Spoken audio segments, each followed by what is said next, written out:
So sun is where last 2 message மட்டும் வச்சுக்கிறா. Summarise ஆகும்போது மட்டும் லாஸ்ட் 2 மெசேஜ் வச்சுக்கும். Sun is at the centre of the solar system. இப்போ சம்மரி என்னன்னு போய் பார்த்தீங்கன்னா சம்மரி அப்டேட் ஆயிருக்கு இந்த இடத்துல.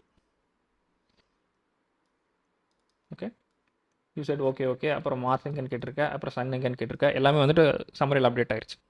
ஸோ நெக்ஸ்ட் டைம் நான் எப்போ கொஸ்டின் கேட்டாலுமே சம்மரியும் சேர்த்து எல்எல்எம்க்கு போகும். இப்போ நான் போய் சிம்பிளாக what is my first message அப்படின்னு கேட்டேன்னா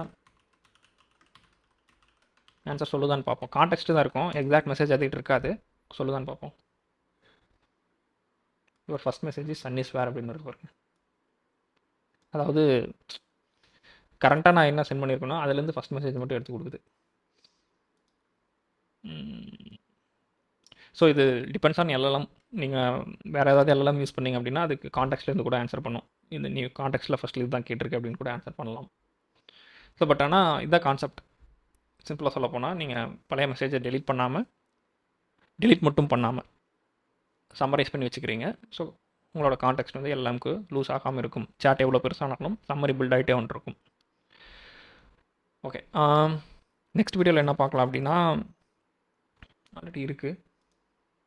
ஓகே, எக்ஸ்டர்னல் மெமரி எப்படி ஆட் பண்ணுறது. இப்போ நான் வந்துட்டு இன்டர்னல் மெமரி மட்டும் தான் யூஸ் பண்ணியிருக்கோம். எக்ஸ்டர்னலாக போஸ்ட்கிரஸில் எப்படி நம்ம மெசேஜ் ஸ்டோர் பண்ணுறது அதெல்லாம் பார்க்கலாம் எக்ஸ்டர்னல் டேட்டா பேஸை வச்சு. அண்ட் இந்த வீடியோ பிடிச்சிருந்துச்சுன்னா மறக்காமல் லைக் பண்ணிக்கோங்க, சப்ஸ்கிரைபும் பண்ணிக்கோங்க. உங்கள் ஒப்பீனியன் எதுனாலும் கமெண்ட்டில் சொல்லுங்கள். I will try to improve. Question இருந்தாலும் கேளுங்க. And yeah that's it. Next வீடியோவில் பார்ப்போம். Thank you so much.